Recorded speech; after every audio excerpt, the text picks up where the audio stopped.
So welcome to B2P classes.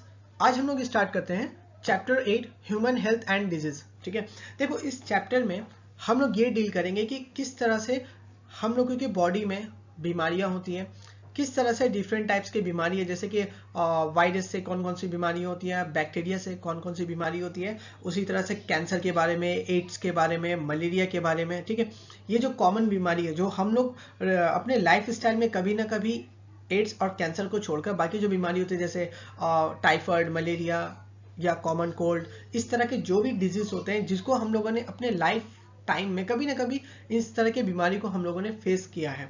तो हम लोग आज इन सब बीमारी के बारे में जानेंगे कि ये क्यों और किस तरह से होता है। इसके बाद इसी चैप्टर के एंड में हम लोग पढ़ेंगे कि जैसे कि अल्कोहल्स, उसके बाद जो बहुत सारे जो नशे वाली चीज होते हैं जैसे कि चरस, गांजा है ना, अफीम हो गया, और सिगरेट, तंबाकू, ये सब जो भी चीजें होते हैं उन सब के बारे में पढ़ेंगे कि ये किस तरह से हम लोगों के डाइजेस्टिव सिस्टम और हम लोगों के मेंटल सिस्टम को अफेक्ट कर। ठीक है, तो चलिए आज हम लोग स्टार्ट करते, चलिए शुरुआत से, चलिए आज हम लोग स्टार्ट करते हैं। चलिए लेट्स स्टार्ट। देखो health is a state of complete physical, mental and social wellbeing.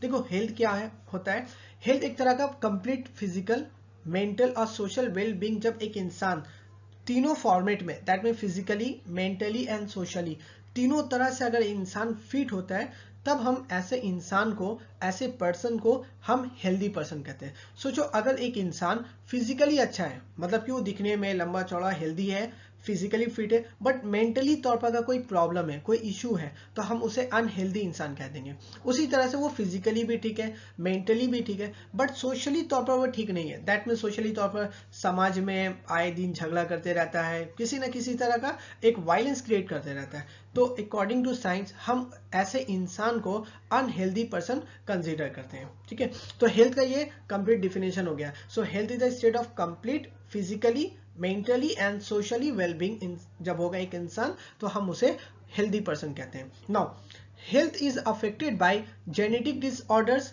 Infections, sedentary lifestyle like junk food, lack of exercise habits. ठीक है, देखो एक इंसान का जो हेल्थ होता है वो अफेक्टेड होता है जेनेटिक प्रॉब्लम की वजह से। जैसे कि आपने सुना होगा डाउन सिंड्रोम, है ना, तो डाउन सिंड्रोम एक तरह का जेनेटिकली प्रॉब्लम होता है जिसमें आपका क्या होता है 21 नंबर क्रोमोसोम से रिलेटेड ये बीमारी होती है।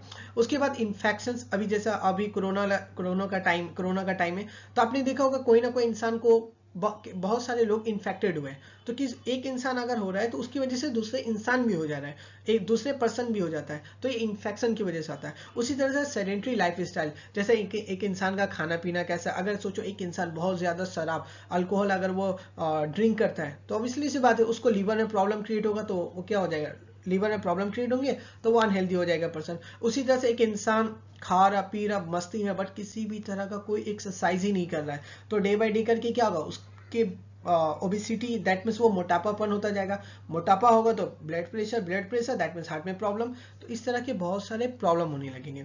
उसी तरह से हैबिट्स, उसका रहने सहने का तरीका क्या है, ये सारे फैक्टर डिपेंड करता है एक इंसान के हेल्थ पर। नाउ देखो डिजीज क्या होते हैं। ठीक है, चलो A disease can be defined as any condition that may lead to discomfort, distress, health problems or death of the affected persons. So एक डिजीज एक तरह का क्या होता है, एक कंडीशन है जहां पे एक इंसान अपने को डिस्कम्फर्ट, डिस्ट्रेस और अनहेल्दी फील करने लगता है, और कभी कभी ऐसा होता है कि उस प्रॉब्लम की वजह से वो इंसान की मौत तक हो जाती है। तो ऐसी चीज को हम लोग क्या कहते हैं, डिजीज कहते हैं। ठीक है, देखो आ गई इतनी बात समझ में। अब आओ टाइप्स ऑफ डिजीज। अब देखो अब हम लोगों का डिजीज का दो टाइप होते हैं, एक होता है कॉन्जेनिटल डिजीज और एक हो जाएगा नॉन कॉन्जेनिटल डिजीज। ठीक है, चलो पहले हम लोग आते हैं congenital disease. These are disease which are present since birth. ठीक है, लाइक इसके एग्जाम्पल में आता है hole in the heart of an infant. ठीक है, देखो जब कोई बीमारी बाई बर्थ, यानी कि जब बच्चा पैदा होता उस टाइम से उस बच्चे में अगर बीमारी होती है तो हम उसे कहते हैं कॉन्जेनिटल डिजीज। ठीक है, जैसे इन्फेंट कहते हैं कि जब कोई बच्चा फर्स्ट टाइम डिलीवरी, जब मदर के वोम से उसका डिलीवरी होता है, तो हम ऐसे बच्चे को क्या कहते हैं, इन्फेंट कह देंगे। ठीक है, कभी कभी क्या होता है, कुछ इन्फेंट में उनके हार्ट में सुराख होता है। ठीक है, ये बाई बर्थ है, तो इसी वजह से हम इसे क्या कह देंगे, एक तरह का कॉन्जेनिटल डिजीज है। अब देखो, ये जो कॉन्जेनिटल डिजीज होते हैं, they are caused by some genetic abnormalities और मेटाबॉलिक डिसऑर्डर और malfunctioning of an organ. ठीक है, अब यहाँ पे क्या कह रहा है कि जो कॉन्जेनिटल डिजीज होने के क्या क्या फैक्टर है। पहले फैक्टर कह रहा है कि जेनेटिक एबनॉर्मलिटीज, जैसे आपने सुना होगा डाउन सिंड्रोम हो गया, उसी तरह से आपने एडसन डाउन सिंड्रोम हो गया, उसी तरह से क्लाइनफिल्टर सिंड्रोम हो गया, है ना। ये सारे के सारे क्या होता है, जेनेटिक प्रॉब्लम होगा। उसी तरह से आपने रेड ब्लाइंडनेस, कलर ब्लाइंडनेस ने जैसे they are caused by some genetic abnormalities और मेटाबॉलिक डिसऑर्डर और malfunctioning of an organ. ठीक है, ये जो बीमारी यानी कि कॉन्जेनिटल डिजीज होने का रीजन क्या क्या हो सकता है, जेनेटिकली प्रॉब्लम, जैसे कि आपने डाउन सिंड्रोम, क्लाइनफिल्टर सिंड्रोम, उसी तरह से आपने कलर ब्लाइंडनेस, है ना, उसी तरह से आपने सिकल सेल एनीमिया, ये सारी बीमारी आपने प्रीवियस चैप्टर में पढ़ा होगा। तो ये सारी बीमारी क्या है, जेनेटिकली प्रॉब्लम है। उसी तरह से मेटाबॉलिक डिसऑर्डर से भी कुछ बीमारियां होती है। उसी तरह से माल फंक्शनिंग ऑफ एन ऑर्गन, जैसे कि आप देखो ऑफ एन ऑर्गन, जैसे कि एक इंसान का देखो 2 किडनी है। ठीक है, सोचो 2 किडनी तो है, ठीक है, बट उनमें से किसी एक किडनी या दोनों किडनी प्रॉपर्ली काम नहीं कर रहा, तो ये क्या हो गया, माल फंक्शनिंग ऑफ ऑर्गन। उसी तरह से कभी कभी क्या होता है, एक इंसान है, इंसान के पास 2 आंखें हैं, बट वो इंसान प्रॉपर्ली 2 आंखों से देख नहीं पा रहा, तो एक तरह का क्या हो गया, वो ऑर्गन यानी कि आईज ऑर्गन हो गया, वो प्रॉपर्ली काम नहीं कर रहा। तो इस तरह की जो बीमारी होती है उसे हम लोग कहते हैं माल फंक्शनिंग ऑफ एन ऑर्गन। ठीक है, तो ये सारे कॉन्जेनिटल डिजीज के टाइप होते हैं। अब आते हैं हम लोग अक्वायर्ड डिजीज। ये क्या कर रहा है, this are disease which may occur after birth during one's lifetime. ठीक है, तो ये वो बीमारी होते हैं जो इंसान की पैदाइश के बाद उसके लाइफ टाइम में कभी भी अचीव, वो इस बीमारी को कभी भी अचीव कर सकता है। ठीक है, बेस्ड ऑन देयर एबिलिटी और inability to spread from one individual to another. Acquired disease are of 2 types. ठीक है, देखो अक्वायर्ड डिजीज समझाएंगे ना, क्या होता है कि एक इंसान पैदाइश से लेकर, अपनी बर्थ से लेकर अपने लाइफ टाइम के मौत से पहले तक कभी भी उसे अचीव कर सकता है। जैसे कि फीवर का आना, है ना, मलेरिया, टाइफाइड, कैंसर, एड्स का हो जाना, इसी तरह से वॉमिटिंग होना, इसी तरह से और भी बहुत सारे डिजीज होते हैं। इन सारे किसके लिस्ट में आता है, अक्वायर्ड डिजीज। अब देखो अक्वायर्ड डिजीज के 2 टाइप्स होते हैं, एक होता है इन्फेक्शियस और कम्युनिकेबल डिजीज और जो सेकंड टाइप होता है non infectious non communicable disease. तो अभी हम लोग पढ़ेंगे इन्फेक्शियस और कम्युनिकेबल डिजीज। देखो इसमें क्या कह रहा है कि the disease which can be transmitted from disease person to healthy person by means of infectious agents are known as infectious और communicable disease. For example tuberculosis, measles, malaria. देखो तो कम्युनिकेबल और इन्फेक्शियस में क्या कह रहा है, ये एक तरह का बीमारी है जहां पे अगर एक इंसान को होती है तो वो इंसान क्या होता है, जिस इंसान को होगा वो अनहेल्दी हो जाता है। अब वो बीमारी अनहेल्दी पर्सन से हेल्दी पर्सन की तरफ मूव करता है। अब वो बीमारी एक अनहेल्दी पर्सन से हेल्दी पर्सन की तरफ जाएगा तो किसी एक एजेंट के थ्रू जाता है, उसी को हम लोग कहते हैं पैथोजन। ठीक है, अभी आगे पढ़ेंगे हम लोग पैथोजन क्या होता है, यहाँ पे लिखा है ना, by means of infectious agent. ठीक है, तो कभी कभी क्या होता है, एक बीमारी कभी कभी होता है, जैसे अभी आप देखो कोरोना वायरस है ना, तो कोरोना वायरस में क्या हो रहा है, अगर एक पर्सन को हो रहा है तो वो बाय एयर, यानी कि अगर एक पर्सन है, अगर उसके सामने में कोई हेल्दी पर्सन है तो ये बीमारी एयर टू एयर दूसरे पर्सन को भी हो जाती है ना, क्योंकि ये एयर के थ्रू मेनली स्प्रेड हो रही है। ठीक है, तो इस तरह के हम लोग कहते हैं इन्फेक्शियस और कम्युनिकेबल डिजीज। देखो इसके एग्जांपल में आता है ट्यूबरक्लोसिस, मिजल्स का होना और मलेरिया का होना। अगर इनमें से कोई भी अगर एक बीमारी हो जाती है एक इंसान को, तो चांसेस रहता है कि ये बीमारी सामने वाले पर्सन तक भी फैल सकता है। तो इस तरह की बीमारी को हम लोग क्या कहते हैं, इन्फेक्शियस या फिर कम्युनिकेबल डिजीज। अब हम लोग का होता है नॉन इन्फेक्शियस और नॉन कम्युनिकेबल डिजीज। देखो क्या कह रहा है, the disease which can not be transmitted from an affected individual to a healthy person are known as non infectious और नॉन कम्युनिकेबल डिजीज। ठीक है, जैसे इसके एग्जांपल में आता है high blood pressure, cancer, allergy, obesity. तो इसमें क्या कह रहा है कि ये इस तरह का बीमारी होता है जहां पर एक इंसान को तो होता है, एक पर्सन इस बीमारी के लपेट में आता है, बट दूसरे इंसान उस बीमारी के लपेट में नहीं होता। सोचो, मान के चलो अगर मेरे को ब्लड प्रेशर हो गया, तो आपको क्या लगता है, मेरे अगर आप सामने बैठोगे, मेरे साथ अगर आप खाना खाओगे, तो क्या आपको भी ब्लड प्रेशर हो जाएगा? नहीं हो सकता। उसी तरह से अगर मेरे को ओबेसिटी हो गया, मेरे अंदर में मोटापापन आ गया, तो आप क्या मेरे साथ बैठोगे, मेरे साथ उठना बैठना करोगे, आप भी मोटा हो जाओगे? नहीं हो सकता। उसी तरह से कैंसर, बहुत सारे लोगों का ये मानसिकता होता है कि कैंसर एक कम्युनिकेबल डिजीज है। लोग ये सोचते हैं जो कैंसर वाले पेशेंट होते हैं उससे दूरी बनाते हैं, वो सोचते हैं ये बीमारी फैलता नहीं। देखो, कैंसर एक ऐसा बीमारी होता है जो नॉन कम्युनिकेबल डिजीज है, यानी कि जिस पर्सन को होता है वो बीमारी उसी पर्सन ही तक रहता है, वो बीमारी दूसरे थर्ड पर्सन को नहीं होगा। हाँ, अगर किसी दूसरे बंदे को, किसी दूसरे इंसान को होता है तो उसका कुछ और रीजन है, वो उसका खुद का कोई प्रॉब्लम है, उस वजह से उसको कैंसर हो रहा है। लेकिन अगर एक पर्सन को हो गया तो उसकी वजह से दूसरे पर्सन को नहीं हो सकता। ठीक है, तो ये हो गया। उसी तरह से अगर एक इंसान को ब्लड प्रेशर है तो ऐसा थोड़ी ना कि उस बीमारी का ब्लड प्रेशर दूसरे आदमी को भी ट्रांसमिट हो जाएगा। ठीक है, तो ऐसा नहीं होता है। तो ये हम लोगों का कुछ एग्जाम्पल है नॉन कम्युनिकेबल या फिर नॉन इन्फेक्शियस डिजीज का। अब कह रहा है कि among the non infectious disease cancer is the major cause of death. ठीक है, अभी के समय में देखना सबसे ज्यादा जो डेडलीस्ट डिजीज है वो कैंसर और एड्स, ये दो बीमारी ऐसा है जिसका अभी तक का कोई इलाज ही नहीं है, मतलब कि कोई ट्रीटमेंट ही नहीं है, प्रॉपर्ली ट्रीटमेंट नहीं है। अगर कैंसर को आप अगर इनिशियल स्टेज पे इसका मिल जाता है, मतलब कि इनिशियल स्टेज में अगर पता चल गया तो इंसान बच जाता है, लेकिन अगर सेकेंड थर्ड स्टेज हो गया तो फिर कैंसर में इंसान का बचना बहुत मुश्किल है। ठीक है, नाउ पैथोजेंस, देखो पैथोजन क्या कहता है, pathogens are disease causing organisms. ठीक है, देखो पैथोजन क्या है, एक ऑर्गेनिजम्स है, यानी कि ये भी ऑर्गेनिजम्स है जो क्या करता है, डिजीज कॉज करता है। ठीक है, किसी बॉडी पे ये डिजीज को कॉजेस करता है। So pathogens are disease causing organisms. ठीक है, तो पैथोजन क्या होता है, डिजीज कॉजिंग ये ऑर्गेनिजम्स है। नाउ पैरासाइट्स, देखो parasites are pathogens as they harm the host by living in or on them.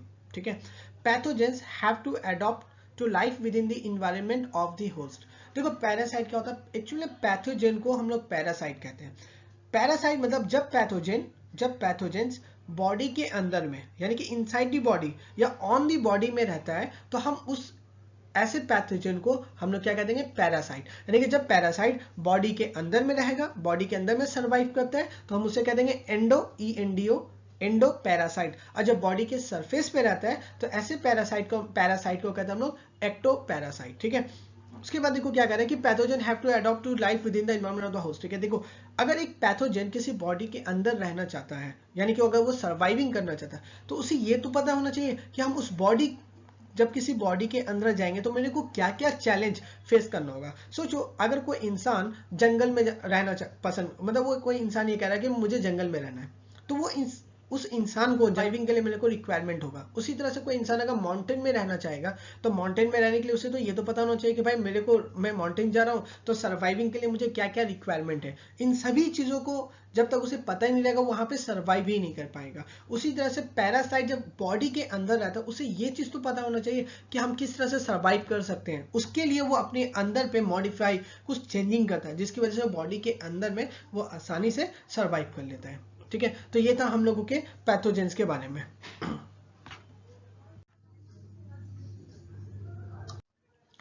चलिए अब हम लोग स्टार्ट करते हैं common infectious disease in man. ठीक है, अब हम लोग देखेंगे कि इंसान में किस तरह से bacterial disease, fungal disease, viral disease किस तरह से होती है। ठीक है, उन सब के बारे में पढ़ेंगे।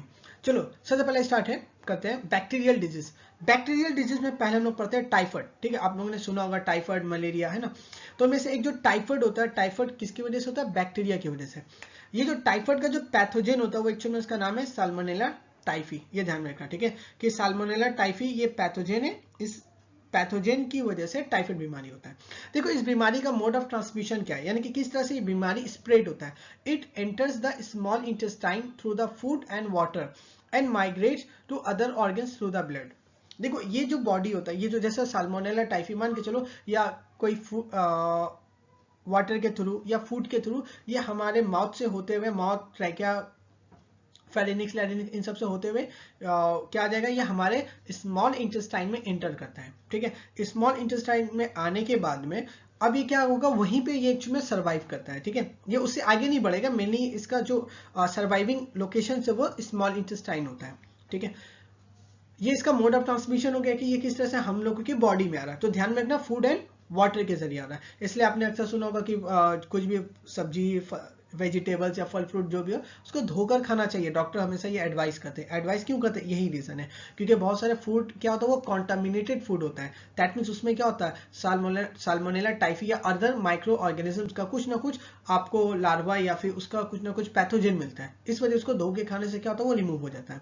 नाउ अब देखो सिम्टम क्या होता है। सबसे पहला सिम्टम ये कि सस्टेन हाई फीवर 39 से 40 डिग्री सेल्सियस, यानी कि बॉडी का टेम्परेचर क्या होगा, 39 से 40 डिग्री सेल्सियस तक टेम्परेचर बढ़ जाएगा।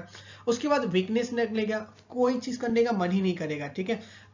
उसके बाद होता है स्टमक पेन, यानी कि पेट में दर्द होने लग जाएगा। उसके बाद होता है कॉन्स्टिपेशन।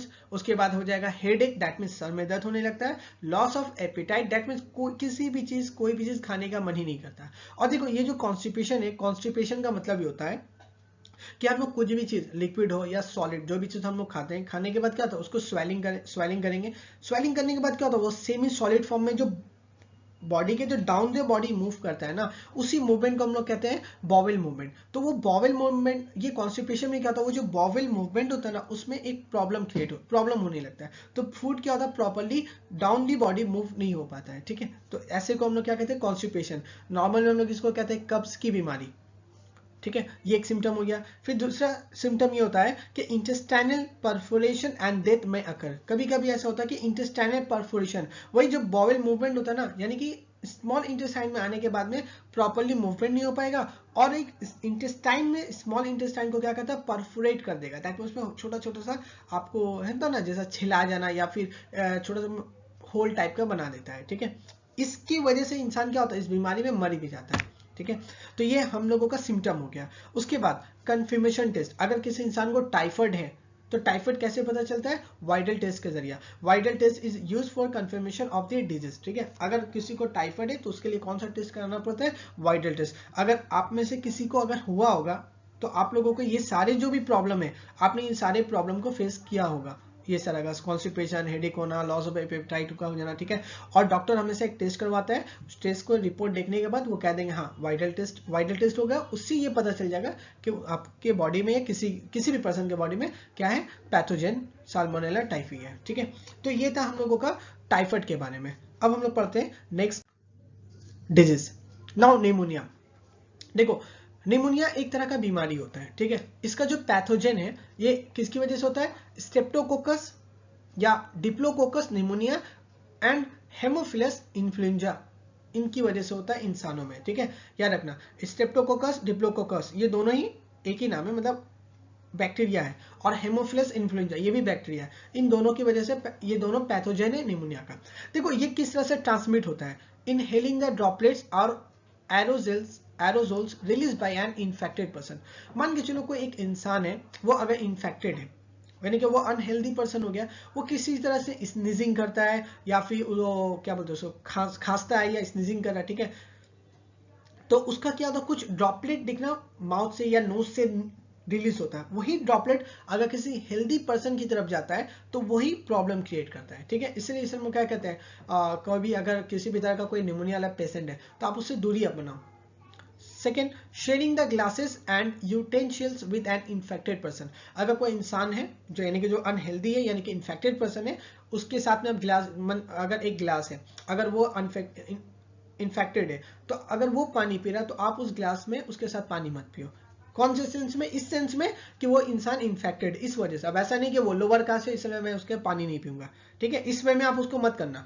पानी इसलिए मत पीना क्योंकि अगर वो इन्फेक्टेड है, वो उसने कह दिया हाँ मुझे निमोनिया हो गया, तब उस सेंस में, उस व्यू से आप उसके साथ आइसोलेट अपने आप को कर सकते हो। हाँ भाई मेरे को आपके साथ ग्लास में पानी शेयर नहीं करना है, ठीक है। उस सेंस में आप मत करना।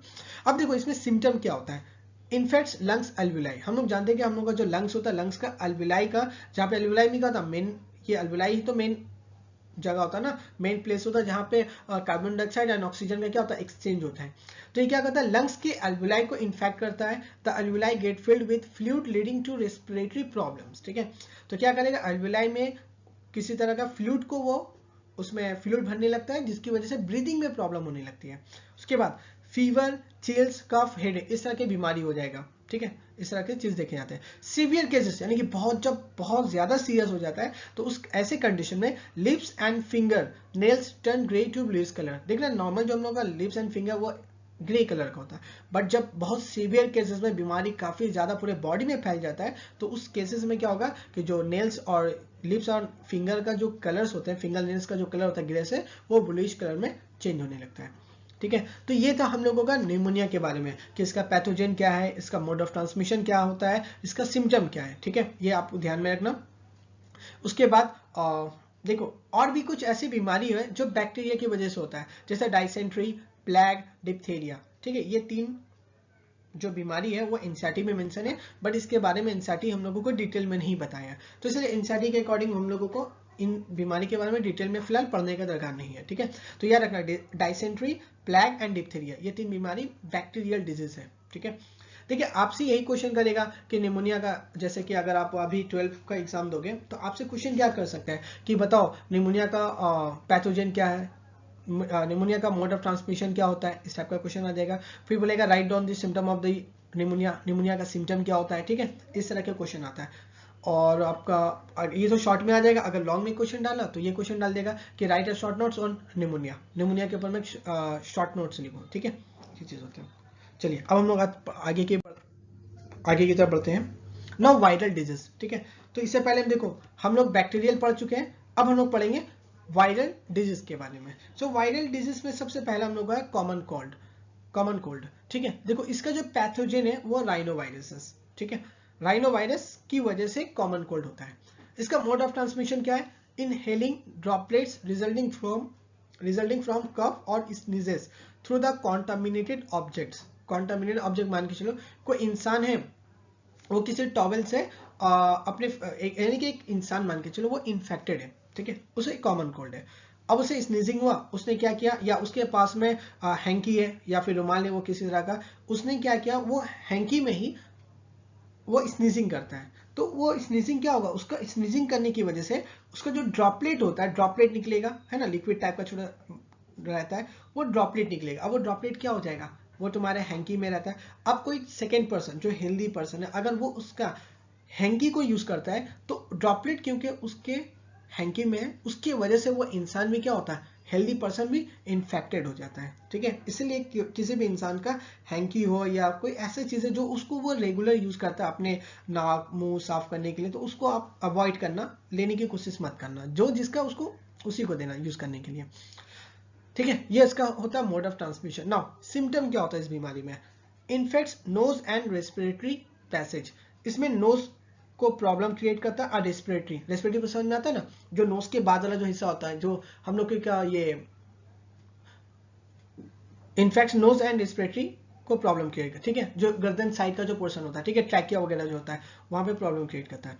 देखो इसमें क्या होता है, nasal congestions and discharge, sore throat, hoarseness, cough, headache, tiredness. ठीक है, ये सिम्टम होता है। पहले क्या हो जाएगा नोज में, जैसे कि कभी कभी नाक का जाम हो जाना, है ना, कभी क्या होता है नोज से एकदम कंटिन्यूअसली पानी फ्लो होते रहता है, तो ये एक तरह का क्या हो गया, सिम्टम होता है कॉमन कोल्ड का। उसके बाद सोर थ्रोट, कभी कभी देखना गला में दर्द होने लगता है ना, आदमी आप कभी पानी पियोगे तो प्रॉब्लम क्रिएट होता है, खाना खाओगे, स्वेलिंग करोगे फूड को या किसी ब्रेड को या लिक्विड को, किसी भी चीज को देखना पेन होने लगता है, तो एक्चुअल में ये क्या होता है, कॉमन कोल्ड की वजह से। उसके बाद हॉर्सनेस यानी कि स्पीकिंग करने में प्रॉब्लम क्रिएट होता है, कफ होने लगेगा, है ना, जम जाता है, हेडेक, सर में दर्द हो जाएगा, टाइटनेस थकान जैसा फील होने लगता है। ठीक है, और ये कितने, देखो ये जो बीमारी होता है वो 3 से 7 दिन तक होता है। ये बीमारी ऑलमोस्ट हम में से मैक्सिमम लोगों को ये बीमारी कभी ना कभी हुआ ही है। ठीक है, कॉमन कोल्ड, ये याद रखना राइनोवायरसेस की वजह से होती है। ठीक है, तो ये था हम लोगों का वायरल डिजीज के बारे में। नेक्स्ट आगे की तरफ बढ़ते हैं। नाउ प्रोटोजोआ डिजीज सबसे इंपॉर्टेंट है। ठीक है, देखो प्रोटोजोआ भी एक तरह का माइक्रो ऑर्गेनिजम्स है। देखो अभी तक हम लोग बैक्टीरियल पढ़ चुके हैं, वायरस पढ़ चुके हैं। ठीक है, तो बैक्टीरियल एक टाइप का ऑर्गेनिजम्स हो गया, उसी तरह से वायरस एक तरह का ऑर्गेनिज्म से, उसी तरह से प्रोटोजोआ एक ऑर्गेनिज्म, इसके अंदर में एक तरह का ग्रुप है, सॉरी ऑर्गेनिज्म नहीं कह सकते, प्रोटोजोआ इज अ स्पीसीज कह सकते हैं, या फिर हम लोग उसको एक ग्रुप कह सकते हैं। अब देखो प्रोटोजोआ के अंदर में एक बीमारी होता है, यानी कि प्रोटोजोआ की वजह से जो बीमारी होता है उसको हम लोग कहते हैं मलेरिया।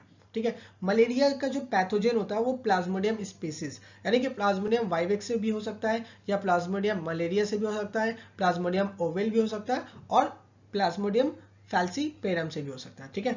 तो इसलिए हम लोग ये स्पी का मतलब हो गया स्पीसीज, ठीक है, प्लाज्मोडियम स्पीसीज।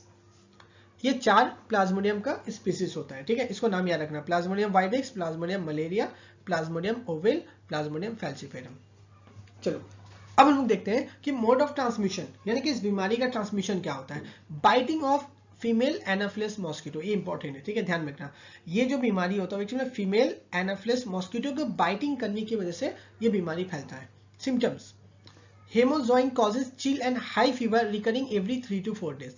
देखो हेमोजॉइन क्या होता है, हम लोगों का जो आरबीसी होता है, जब ये प्लाज्मोडियम हम लोगों के बॉडी पे अटैक करता है, अटैक करने के बाद ये हम लोगों का आरबीसी को ब्रेक डाउन करना स्टार्ट करता है, ठीक है। उस आरबीसी के ब्रेक डाउन होने की वजह से एक क्रिस्टलिन टाइप का एक स्ट्रक्चर बनता है, उसी को हम लोग कहते हैं हीमोजॉइन।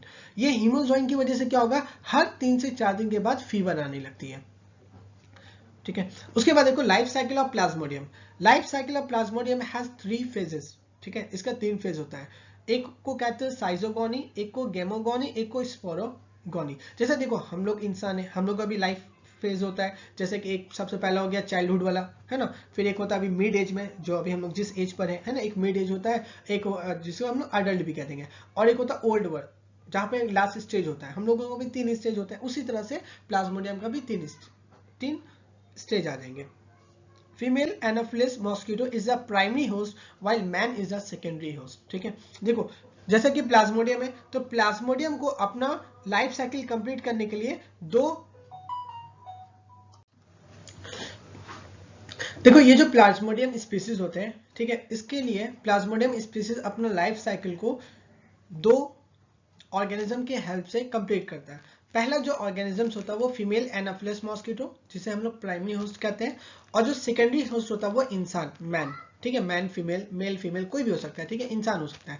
तो पहला कौन सा आ जाएगा, फीमेल एनाफिलिस मॉस्किटो, और सेकेंड मैन। मैन मतलब ये मत समझना मेल, ठीक है, मैन का मतलब इंसान, इंसान मतलब मेल फीमेल कोई भी हो सकता है, ठीक है, ये चीज है।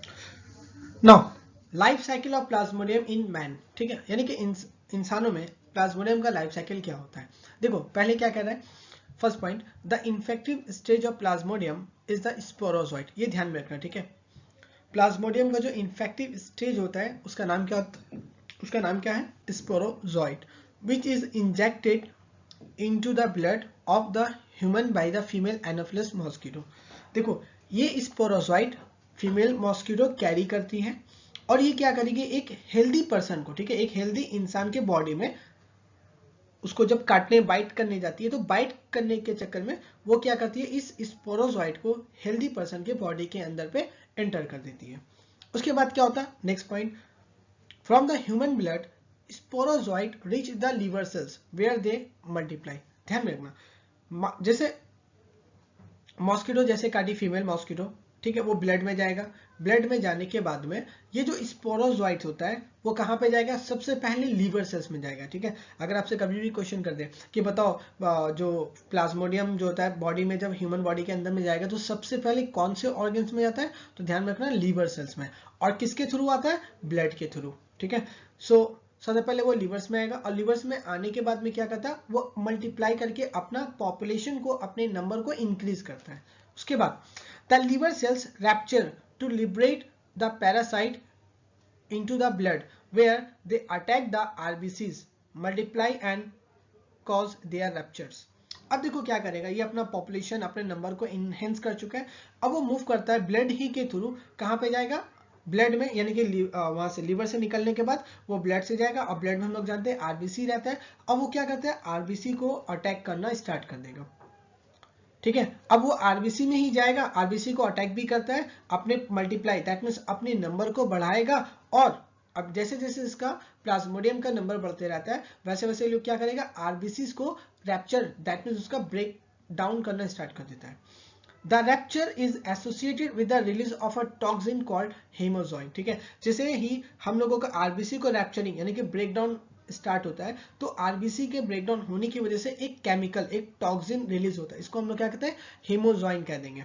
which is responsible for recurring chill and high fever within 3 to 4 days। मतलब ये कि जैसे ही ये केमिकल रिलीज होने लगेगा बॉडी से, उसके बाद देखना 3 से 4 दिन के अंदर ही में फीवर आने लगता है। ठीक है, यानी कि अगर किसी इंसान को 3 से 4 दिन में रेगुलर फीवर आ रहा है तो दैट मीन्स उसके पास में क्या है, वो उसके पास में उसको मलेरिया हो चुका है।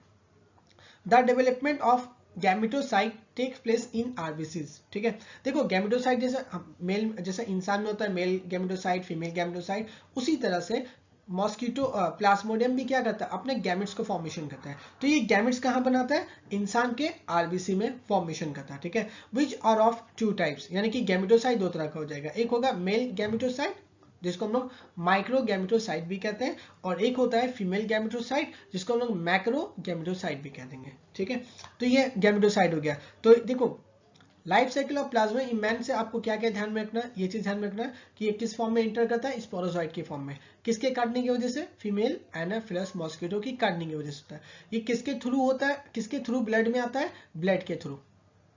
किसके थ्रू, बॉडी के अंदर में फ्लो होता है, ब्लड के थ्रू।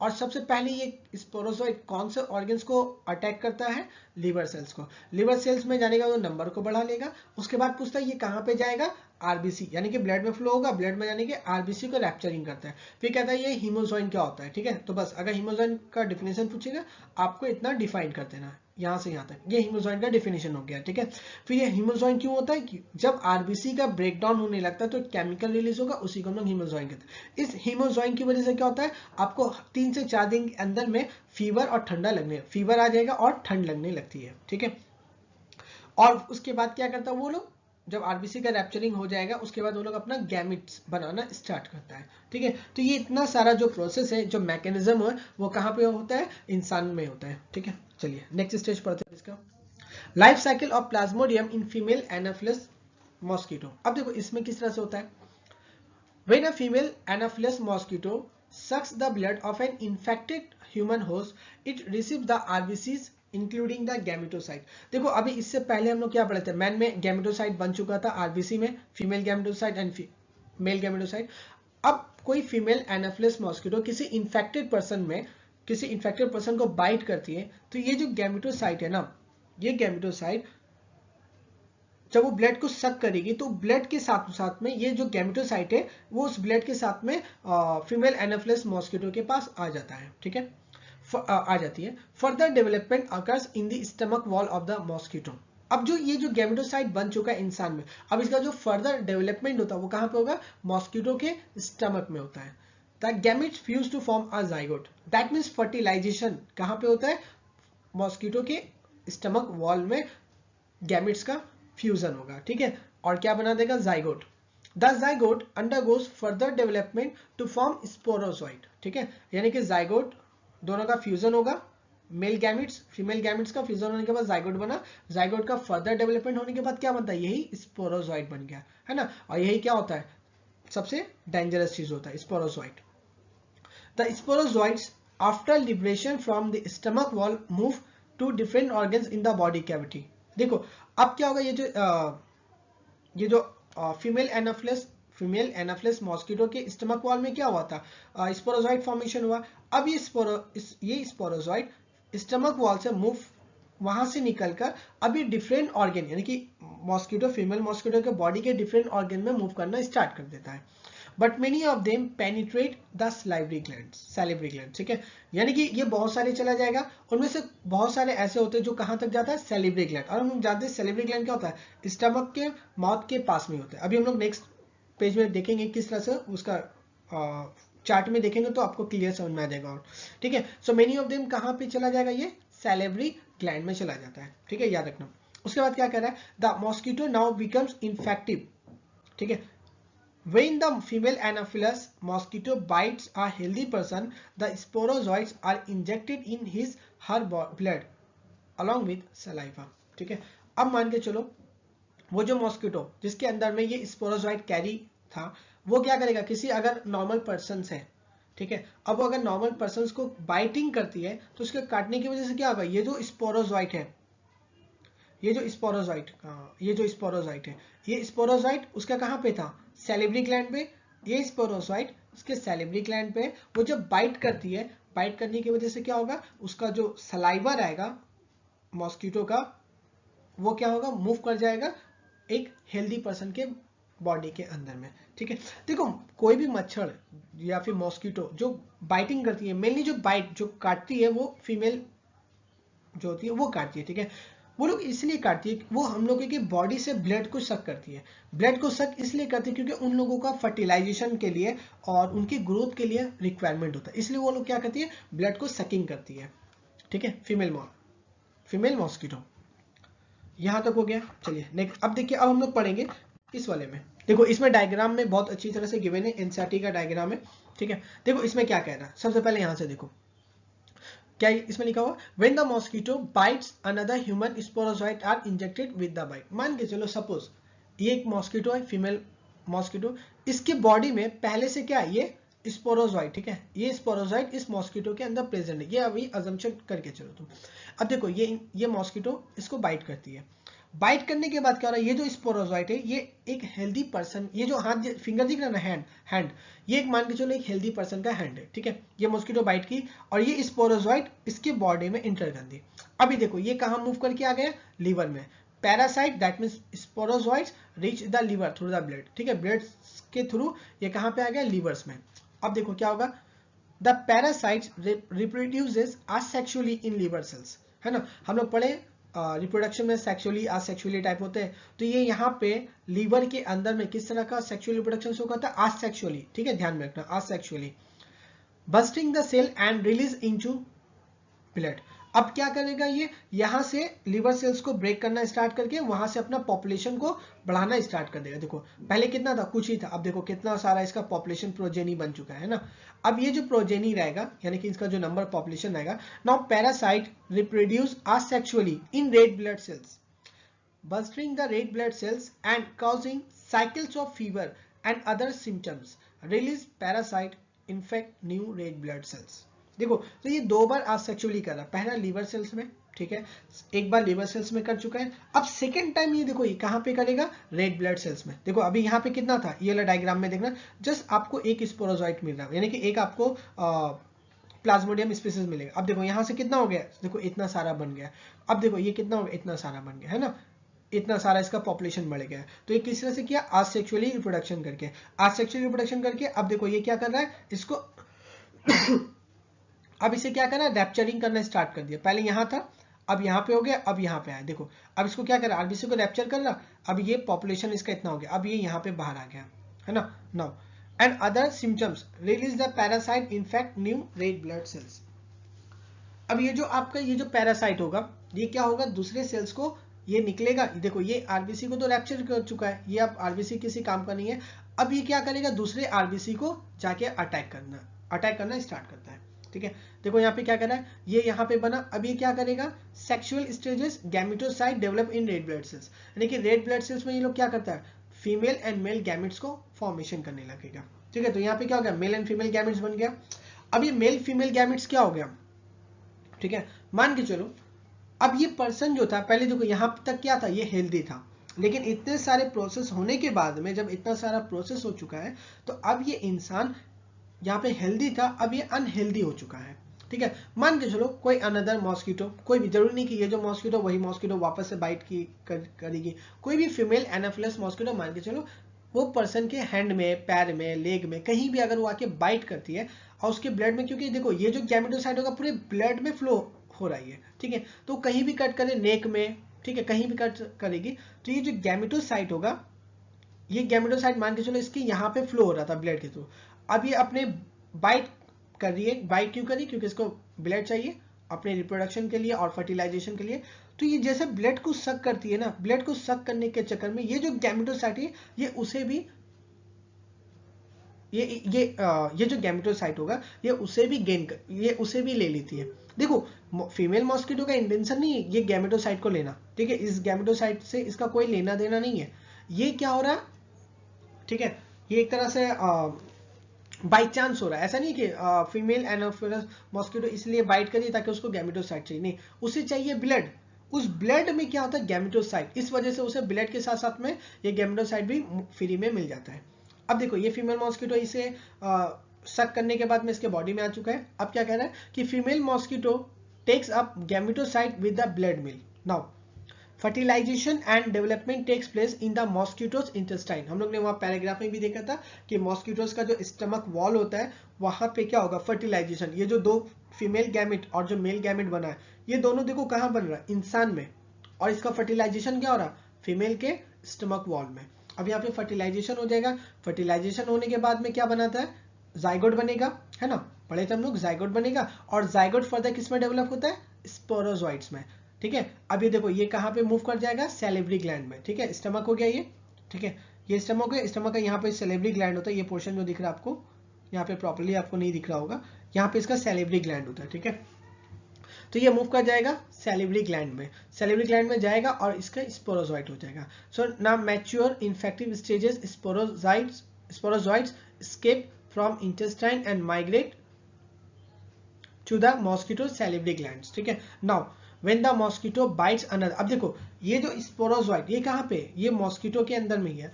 अब ये जब मॉस्किटो किसी अनदर हेल्दी पर्सन को बाइट करेगी तो ये स्पोरोजोइट वापस से क्या होगा, इसके बॉडी में एंटर कर देगी। वापस ये सारा प्रोसेस चलता रहेगा, ये इस तरह से साइक्लिंग होते रहता है। ठीक है, तो इसीलिए अगर इस बीमारी को हम लोगों को अवॉइड करना है, अब देखो तुम इस डायग्राम को देखकर ही ये पता कर सकते हो कि हम इस बीमारी को, अगर मलेरिया को हमको टैकल करना है, मलेरिया को अगर हम लोग को इराडिकेट करना है तो क्या प्रोसेस करना होगा। अगर सोचो ये बीच का जो एजेंट है, थर्ड पर्सन जो पार्टी है मॉस्किटो, अगर हम इसी को हटा दे तो, अगर सोचो अगर हम अपने यहाँ पे साफ सफाई रखेंगे, मॉस्किटो जैसा नेट को अगर सोने टाइम में नेट यूज करेंगे, या फिर ऑल आउट हो गया, और भी बहुत सारी चीज होता है, मॉस्किटो रिपेलेंट यूज करेंगे, तो इससे क्या होगा, देखो मॉस्किटो का पॉपुलेशन कम होगा, मॉस्किटो पॉपुलेशन कम होगा तो ये स्पोरोजोइट को कैरी नहीं करेगा। यानी कि मॉस्किटो के अंदर में ये जो फर्टिलाइजेशन हो रहा है, क्योंकि फर्टिलाइजेशन के बाद ही ना स्पोरोजोइट बन रहा है, और स्पोरोजोइट कहाँ बन रहा, फीमेल के बॉडी में। देखो यहाँ तो कोई प्रॉब्लम नहीं है, यहाँ तक गैमेट्स बन गया, चलो ठीक है, ये गैमेट्स कोई प्रॉब्लम नहीं कर रहा, प्रॉब्लम कौन कर रहा है, ये स्पोरोजोइट, है ना। तो प्रॉब्लम कहां पे आ रहा है, इस स्पोरोजोइट में हो रहा है। तो अगर फीमेल एनाफिलिस पॉपुलेशन कम होगा, दैट मींस वहां पे फर्टिलाइजेशन होगा, स्पोरोजोइट नहीं होगा, स्पोरोजोइट नहीं होगा तो मलेरिया बीमारी कम से कम फैलेगा या फिर ना के बराबर हो जाएगा। ठीक है, तो ये सारा प्रोसेस। दूसरा होता है एमीबायसिस, और इसका एक और नाम है एमीबिक डायसेंट्री या फिर एंटाइलाइटिस। ठीक है, देखिए इसका जो पैथोजन है वो एंटामीबा हिस्टोलाइटिका होता है। ये एंटामीबा हिस्टोलाइटिका हम लोग की बॉडी पे कहाँ पे सरवाइव करता है, लार्ज इंटेस्टाइन में। ठीक है, ध्यान में रखना, लार्ज इंटेस्टाइन। और टाइफाइड के केस में जो साल्मोनेला टाइफी की वजह से होता है वो कहाँ पे होता है, स्मॉल इंटेस्टाइन में, और ये लार्ज इंटेस्टाइन में। देखो इसका मोड ऑफ ट्रांसमिशन क्या होता है, हॉर्स फ्लाई यानी कि जो मक्खी होती है, mechanical carrier transmit the parasite from feces of infected person to food and water and thereby contaminating it। ठीक है, ये मेनली क्या होता है, जब feces यानी कि कोई इन्फेक्टेड पर्सन है, मान लो कोई इन्फेक्टेड पर्सन वो किसी जगह पे लैट्रिन करने के लिए बैठ गया। ठीक है, अब वहां पे क्या, देखो ये तो हॉर्स फ्लाई रह गई, अब वो जो हॉर्स फ्लाई है वो उस feces को सक किया या उस feces पे बैठा, बैठने के बाद में वही जो हॉर्स फ्लाई है वो किसी फूड पर जाके बैठ जाता है, और वो फूड आया किसी के घर में, या किसी के घर में फूड रखा हुआ था, और वही हॉर्स फ्लाई जो किसी मैदान में किसी इंसान ने बाथरूम किया, उस बाथरूम में जो बाथरूम किया फिसेस जो था, उस फिसेस में इसका एंडामीबा हिस्टोलाइटिका था। देखो ये फिसेस किसका मैं कह रहा हूँ, जो इन्फेक्टेड पर्सन, नॉर्मल पर्सन नहीं। ठीक है, कोई अगर नॉर्मल पर्सन है उसने बाथरूम किया, उसके बाथरूम में जो फिसेस है उसमें क्या होगा, एंडामीबा हिस्टोलाइटिका रहेगा। अब वो उसमें प्रेजेंट था, अब हॉर्स फ्लाई उस फिसेस में बैठा, बैठने के बाद उसको सक करने के चक्कर में वो इसे एंडामीबा हिस्टोलाइटिका को कैरी कर लिया। अब वो कैरी करके जाएगा किसी घर में गया, वहां पे फूड रखा हुआ था, वहां पे बैठ गया खाने के लिए। अब वो बैठेगा तो बैठने के बाद क्या होगा, ये जो तुम्हारा एंडामीबा हिस्टोलाइटिका का जो लार्वा रहेगा वो उसे उस बॉडी पे रिलीज करता है। अब कोई इंसान सोचो, कोई बच्चा या कोई भी इंसान वो फूड को बिना धोए खा लिया, तो खाने से क्या होगा, अब ये जो बॉडी था उस इंसान का जो हेल्दी पर्सन था उसके बॉडी पे एंटर हो जाएगा। ठीक है, देखो इसमें सिम्टम क्या होगा, कॉन्स्टिपेशन, अभी पहले बताया था मैंने कॉन्स्टिपेशन क्या होता है, उसके बाद एब्डोमिनल पेन हो जाएगा। ठीक है, ये कॉमन प्रॉब्लम है। ये जो दिखना cramps, stools with excess mucus and blood clots, इसको ध्यान में रखना। देखो इसमें क्या होता है, क्रैम्प्स होने लगेगा, काफी पेट में पेन होने लगता है। स्टूल्स विद एक्सेस म्यूकस यानी कि जो बाथरूम रहेगा ना वो काफी म्यूकस टाइप का व्हाइट कलर का दिखने में लगता है और ब्लड क्लॉट्स होने लगता है उसमें, है ना, ब्लड जगह जगह देखना तुमको ब्लड दिखने को मिलता है। इसी को हम लोग कहते हैं ब्लड क्लॉट्स, और इसको नॉर्मल लैंग्वेज में इस बीमारी को हम लोग कहते हैं खूनी पेचिस। ठीक है, चलिए नेक्स्ट।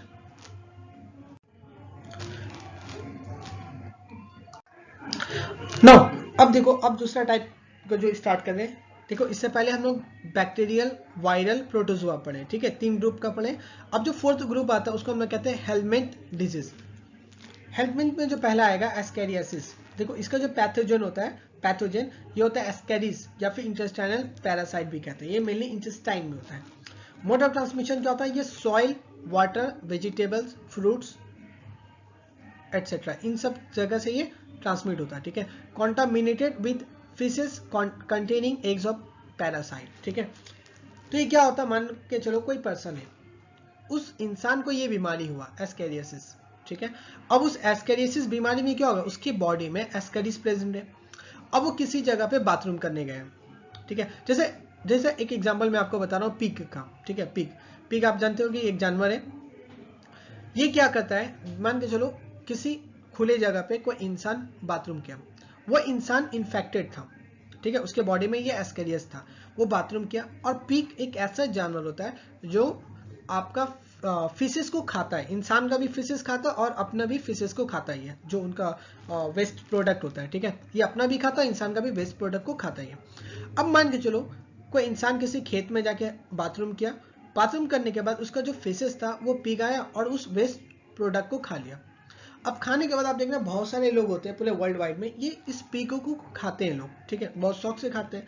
अब सोचो ये जो फिशेस है वो इस पिग के अंदर है, अब पिग को इंसान खा रहा है। अब पिग को खाने से क्या होगा, अगर इस पिग को प्रॉपर्ली तरह से उसको पकाया नहीं जाएगा, या चलो वो जो पिग है वो इस फिशेस को खा रहा है, खाने के बाद अब उस पिग को इंसान खाता है, तो इससे क्या होगा, ये जो तुम्हारा एस्कैरियासिस है वो इनडायरेक्टली इंसान पिग को नहीं खा के वो एस्कैरिस को खा रहा है, जिसके वजह से इंसान को क्या होता है, वो प्रॉब्लम क्रिएट होने लगता है। ठीक है, देखो इसमें सिम्टम क्या होता है इस बीमारी में, एस्कैरियासिस में इंटरनल ब्लीडिंग, यानी कि बॉडी के अंदर में ही क्या होगा, ब्लीडिंग होने लगता है। देखो एक क्या होता है, जैसे हम लोगों का हाथ कट जाता है, हाथ कटने पे क्या होता है, ब्लीडिंग फ्लो होने लगता है। ठीक है, उसको तो हम लोग एक्सटर्नल ब्लीडिंग कहते हैं। इसमें क्या होगा, बॉडी के अंदर ही ब्लीडिंग स्टार्ट हो जाएगा।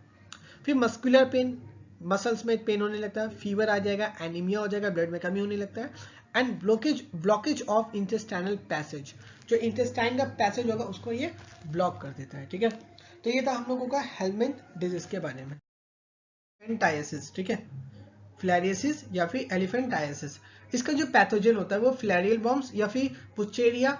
ठीक है, बुस्चेरिया का 2 स्पीसीज होते हैं, बुस्चेरिया बैनक्रॉफ्टी या फिर बुस्चेरिया मलाई। ठीक है, इन दोनों की वजह से होते हैं। देखो मोड ऑफ ट्रांसमिशन क्या होता है, बाइट ऑफ फीमेल क्यूडेक्स मॉस्किटो। ध्यान में रखना, यहाँ पे कौन सा, अगेन फीमेल है और कौन है, Culex. Now this time Culex mosquito. देखो इसमें सिम्टम क्या होता है, filarial worms live in lymphatic vessels usually of lower limbs. दिख रहा है ना, ये लोअर लिम्स होता है हम लोगों का, तो यहाँ पे क्या होता है, लोअर लिम्स में मेनली ये रहता है। It causes chronic inflammations of the organs in which they live for many years। ठीक है, ये क्या करेगा, जो ऑर्गन्स होते हैं उन्हें इन्फ्लेमेशंस करता है।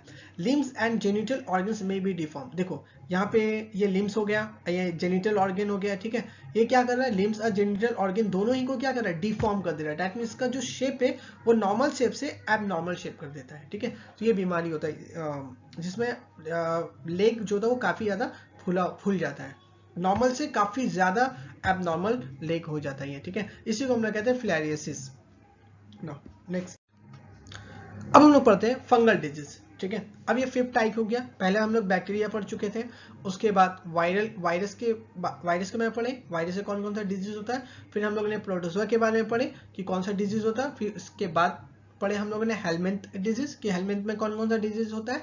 अब हम लोग पढ़ेंगे फंगल डिजीज। देखो ये क्या होता है, फंगल डिजीज में सबसे पहले हम लोग जो पढ़ेंगे ringworms. Pathogen ringworm जो होता है वो माइक्रोस्पोरम, ट्राइकोफाइटन एंड इपिडर्मोफाइटन। ठीक है, ये 3 अलग अलग स्पीसीज है, इन तीनों की वजह से रिंग वॉर्म्स होता है।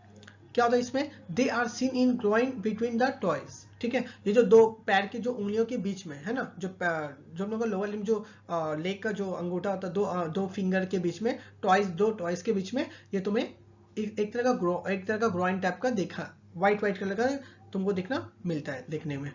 Mode of transmission from soil और by using towels, clothes, comb, ठीक है, ये इस तरह से फैलता है। किस तरह से? मान लो अगर कोई पर्सन है, अगर वो अनहेल्दी पर्सन है, अगर वो टॉवेल्स को यूज किया, अगर उसी टॉवेल्स या क्लोथ या फिर कॉम्ब को अगर कोई थर्ड पार्टी, कोई सेकेंड पर्सन अगर यूज करता है जो हेल्दी है, वो भी पर्सन क्या होता है? इन्फेक्टेड हो जाता है, ठीक है, वो भी पर्सन इन्फेक्टेड हो जाएंगे यहाँ पर। अच्छा देखना, ये जैसे यहाँ पे तुम एक एग्जांपल देखना, ये वाला, ये एक्चुअली में क्या होता है? Heat and moisture help fungi to grow. कभी भी देखना इस टाइप का जब होता है तो हम लोग क्या करते हैं, एक हम लोग को थोड़ा सा नोचनी टाइप का लगता है ना, हम लोग इसको क्या कहते हैं, हम लोग उसे स्क्रैच करना स्टार्ट करते हैं। स्क्रैच करने की वजह से क्या होगा, देखो स्क्रैचिंग करेंगे तो हीट डेवलप होता है। देखना कभी भी तुम स्क्रैच करना, वहां पे थोड़ा सा मॉइस्चर टाइप का होता है ना, थोड़ा सा एकदम मॉइस्चर टाइप आ जाएगा वहां पे। तो वो जो हीट हम लोग जब उसको स्क्रैच करते हैं, जब उसे हम नोचते हैं, नोचने की वजह से क्या होता है? फ्रिक्शन होगा, फ्रिक्शन की वजह से हीट डेवलप होता है और वहां पे फ्लूइड आता है, यानी कि मॉइस्चर्स, और ये हीट एंड मॉइस्चर क्या करता है? फंगी को ग्रो करने लगता है। इसलिए देखना, अगर आपको कभी हुआ होगा या किसी को हुआ है, आप कभी उनसे पूछना तो वो कहते हैं कि डॉक्टर यही एडवाइस करते हैं, अगर आपको इस तरह का प्रॉब्लम हो चुका है तो आप उस जगह को स्क्रैच मत करो, उसे नोचो मत। आप जितना उसे नोचोगे वो उतना ही ज्यादा फैलता है। तो उसका फैलने का, स्प्रेड होने का रीजन यही है, क्योंकि हम जितना ज्यादा उसको स्प्रेड करेंगे उतना ही ज्यादा हमारा क्या होगा, स्किन जो होगा वो स्क्रैच होगा, उतना ही ज्यादा हीट एंड मॉइस्चर डेवलप होगा और फंगी को उतना ही ज्यादा हेल्प मिलेगा उसे ग्रो होने के लिए, ठीक है। इसलिए जिस ऐसे कंडीशन में हमें स्क्रैच नहीं करनी चाहिए। Now symptoms, appearance of dry scaly lesions on various body parts such as skin, nails, scalp, intense itching, ठीक है, इचिंग होने लगती है। अब हम लोग पढ़ते हैं फंगल डिजीज, ठीक है। देखो इससे पहले हम लोग पढ़ चुके हैं बैक्टीरियल डिजीज के बारे में, फिर वायरस डिजीज के बारे में, फिर हम लोगों ने प्रोटोजोआ डिजीज के बारे में पढ़ा है, फिर हम लोगों ने पढ़ा था हेलमिंथ डिजीज के बारे में। अब हम लोग पढ़ रहे हैं फंगल डिजीज के बारे में। देखो फंगल डिजीज में जो पहला आएगा वो था रिंग वॉर्म्स। ये किसकी वजह से होता है? इसका जो पैथोजेन होता है, यानी कि जो ऑर्गेनिज्म की वजह से होता है, वो माइक्रोस्पोरम या ट्राइकोफाइटन एंड इपिडेर्मोफाइटन, इन तीन में से किसी भी एक की वजह से होता है, ठीक है। They are seen in groin between the toes, ठीक है। ये जो हम लोगों का पैर का जो दो उंगली जो होते हैं, दो उंगली के बीच में देखना एक ग्रोइन व्हाइट कलर का दिखता है ना, वो एक्चुअल में इन्हीं की वजह से होता है, ये सिम्टम होता है। उसके बाद देखो ये ट्रांसमिशन किस तरह से होता है? फ्रॉम सॉइल और by using towels, clothes, comb, ठीक है। मान के चलो कोई अगर एक अनहेल्दी पर्सन है, यानी कि जिसको अगर किसी इंसान को मानो इस तरह का प्रॉब्लम हुआ है, अब वो इंसान अगर वो यहाँ पे टॉवेल को यूज करता है या किसी क्लोथ को यूज कर रहा है, अगर हम इस टॉवेल या क्लोथ को यूज करेंगे अगर कोई हेल्दी पर्सन इस टॉवेल और क्लोथ को अगर यूज करता है तो वो इंसान भी क्या होता है? इन्फेक्टेड हो जाता है, ठीक है। फिर क्या कह रहा है? Heat and moisture help fungi to grow, ये इंपॉर्टेंट पॉइंट है। देखो यहाँ पे क्या होता है, नॉर्मल क्या होता है, जैसे यहाँ पे देखो कि अचानक से तुम्हें इतना बड़ा तुमको दिखने को नहीं मिलता है। ये एक्चुअली स्टार्टिंग में क्या होगा, बहुत छोटा सा होता है, ठीक है, छोटा सा होता है। तो उसमें क्या होता है, हम लोग उसमें काफी ज्यादा इचिंग होता है। इचिंग होने की वजह से हम उसे क्या कहते हैं? स्क्रैच करते हैं ना, स्क्रैच करने में काफी अच्छा लगता है। तो हम उसको मान लो यहाँ पे हम उसे स्क्रैच करते हैं, स्क्रैच करेंगे तो देखो स्क्रैच करना दैट मीन्स हम अपने फिंगर से स्क्रैच करते हैं, नेल से, तो उससे क्या होता है? हीट डेवलप होता है, ठीक है। अब देखना जब तुम स्क्रैच करोगे तो वहां पे देखना एक व्हाइट कलर का लिक्विड होता है, हल्का हल्का थोड़ा सा मॉइस्चर्स आता है, मॉइस्चर्स। तो ये हीट एंड मॉइस्चर्स क्या करता है? फंगी को ग्रो करने में हेल्प करता है। इसलिए आप जितना ज्यादा इचिंग होता है, आप जितना ज्यादा स्क्रैच करोगे, जितना ज्यादा उसे नोचोगे, उतना ही क्या होता है? वो फैलते रहता है और आपको अच्छा फील होता है। लेकिन वो फील तो अच्छा, और आपको इचिंग जो हो रही है उसको नोचने में तो अच्छा लगता है, बट उसका नुकसान ये होता है कि हार्मफुल ये होता है कि वो और उतना ही ज्यादा फंगी को ग्रो करने में हेल्प करता है, ठीक है। इसलिए आप देखना कि डॉक्टर लोग हमेशा ये कहता है कि कभी भी अगर इचिंग हो तो उसे खुजलाओ मत, उसे नोचो मत, ठीक है, उसको रहने दो, कोई मेडिसिन वगैरह लगा के छोड़ दो उसे, ठीक है। Now symptoms, appearance of the dry scaly lesions on various body parts such as skin, nails and scalp, है ना, ये सारी चीजों में ये सब अपीयरेंस होने लगता है। और इंटेंस इचिंग, बहुत ज्यादा नोचनी होने लगती है, ठीक है। आइए नेक्स्ट पढ़ते हैं हम लोग। नाउ अब देखो prevention and control of disease. अब जो हम लोगों ने इतने सारे बीमारी पढ़े, तो इन सब बीमारी को हम लोग किस तरह से रोक सकते हैं? देखो इसको बीमारी को रोकने को दो पैरामीटर है। एक है कि हम फिजिकल पर्सनली किस तरह से अपने आप को, पर्सनली दैट मीन्स हम अपने आप को किस तरह से हाइजीनिक रखें। तो उसके लिए क्या करना है, कीप द बॉडी क्लीन, यानी कि अपने आप को आप साफ सुथरा रखो। अगर सोचो अगर हम लोग अपने आप को साफ सुथरा एकदम क्लीन रखेंगे तो पॉसिबल रहेगा कि हमको अगर कोई प्रॉब्लम है, मुझे कोई प्रॉब्लम है, तो वो प्रॉब्लम किसी हेल्दी पर्सन को नहीं हो पाएगा, है ना। तो ये बेटर है, इसलिए कीप द बॉडी क्लीन, यानी अपने आप को साफ सुथरा रखो। उसके बाद use clean drinking water and food, यानी कि आप साफ अच्छे पानी अच्छा फूड को ईट करो, खाया पिया करो, ठीक है। यहाँ पे ये दो चीज हो गया पर्सनल हाइजीन के तौर पर।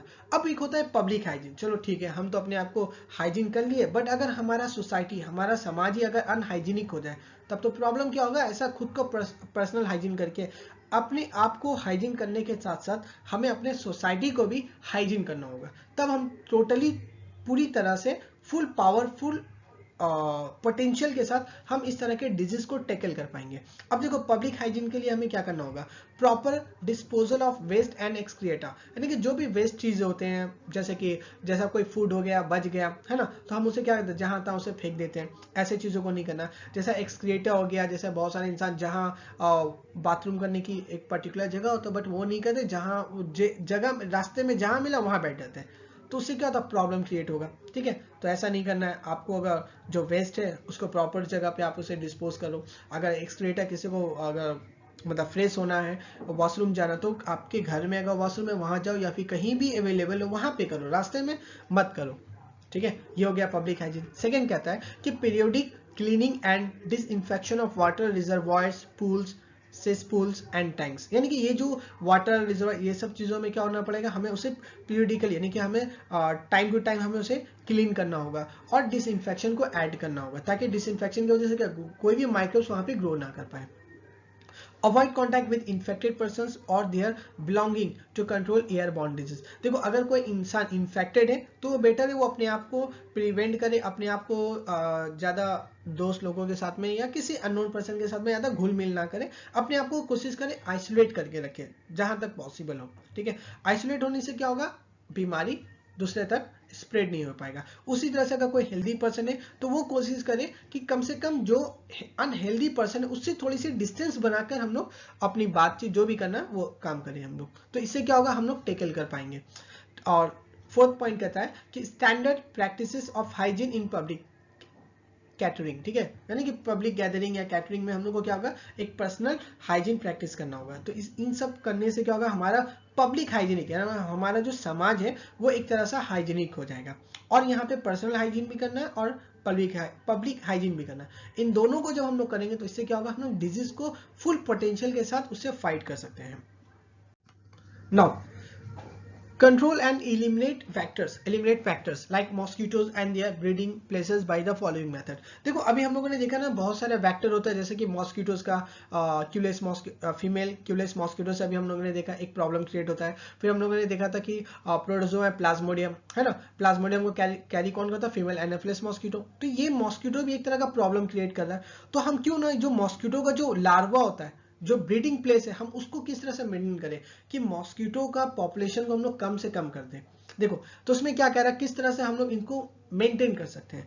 तो फर्स्ट पॉइंट कह रहा है कि avoid stagnation of water. That means देखो पानी को हम लोगों को कहीं भी ऐसा नहीं कि देखो पानी अगर फ्लो होता है तो अच्छी बात है, लेकिन अगर आप पानी अगर कॉन्टिन्यूसली अगर कहीं पे फ्लो हो रहा है कॉन्टिन्यूसली तो अच्छी बात है, लेकिन अगर पानी किसी जगह पे रुक जाता है किसी वजह से काफी दिनों तक, वहां पे क्या होता है, मॉस्किटो अपना लार्वा को बनाने लगता है, ठीक है। लार्वा उसका अपना अंडा बनाएगा, बच्चा होगा, उससे क्या होगा, मॉस्किटो का पॉपुलेशन बढ़ने लगता है। इसलिए आप कहीं भी किसी जगह पे पानी देखो, अगर कोई गड्ढा बना हुआ है ना, कभी कभी देखना गड्ढे में पानी जमा रहता है, तो वैसे जगहों को आप क्लीन करके रखो। इससे क्या होगा कि मॉस्किटो वहां पे अपना अंडा को दे नहीं पाएगी, जो मॉस्किटो रहेगी वो अपना अंडा दे नहीं पाएंगे। उसके बाद regular cleaning of house hold coolers, यानी कि जो हम लोग के घर का जो कूलर्स होते हैं ना, उन सबको हम लोग को रेगुलर साफ करना होगा। उसके बाद यूज ऑफ मॉस्किटो नेट्स, यानी कि रात में सोने टाइम आप मॉस्किटो नेट्स का इस्तेमाल करो। अब देखो हम लोग तो मेट्रोपॉलिटन सिटी में, तो मेट्रोपॉलिटन में इन सब चीजों को कोई करता नहीं है,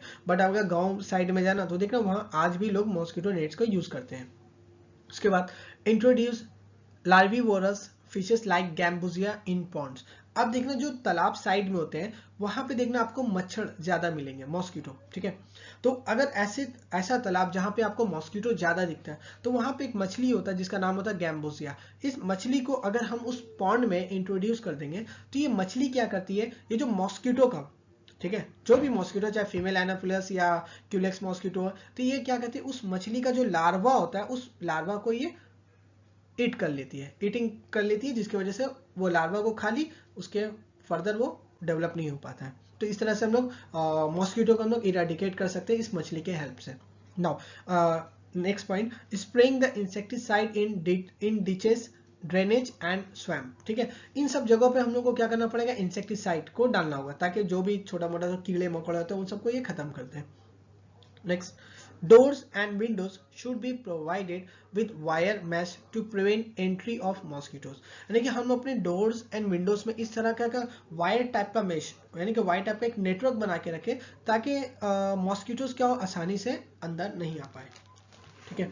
उसके बाद क्या रहा है, ठीक है, ये सारा पॉइंट हो गया 6 पॉइंट कि हम किस तरह से मॉस्किटो, देखो ये जो पॉइंट है वो मेनली किसके लिए, कि हम मॉस्किटोज को किस तरह से इलिमिनेट कर सकते हैं अपने सोसाइटी से, ठीक है। ये मेथड हो गया, 6 मेथड हो गया।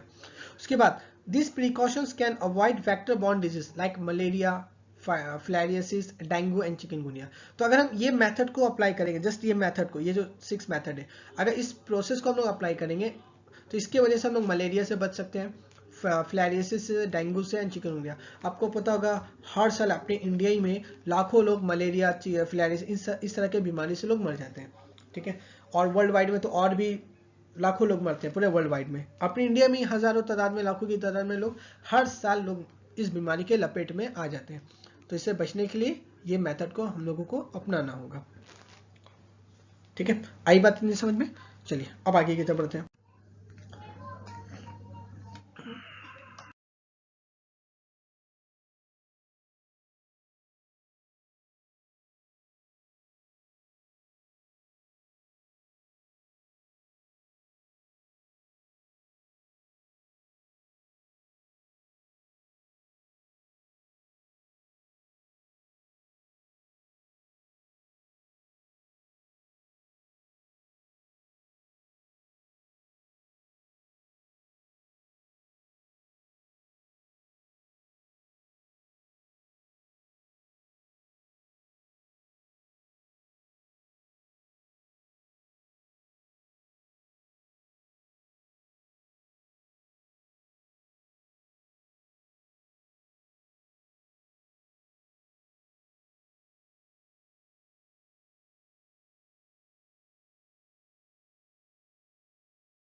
अब हम लोग स्टार्ट करते हैं एमसीक्यू। अभी तक हम लोगों ने जो जितना भी टॉपिक पढ़ा है इस लेक्चर के अंदर में, उसके बेस पर कुछ एमसीक्यूज हैं, ठीक है। चलिए पहला एमसीक्यू है हम लोगों का, आप लोग वीडियो को पॉज करके पहले खुद से ट्राई करना है, ठीक है। उसके बाद आंसर को मैच कर, अगर आंसर मैच हो जाती है तो अच्छी बात है। First question, the term health has been defined in many ways, the most accurate definition of health is, ठीक है। ऑप्शन है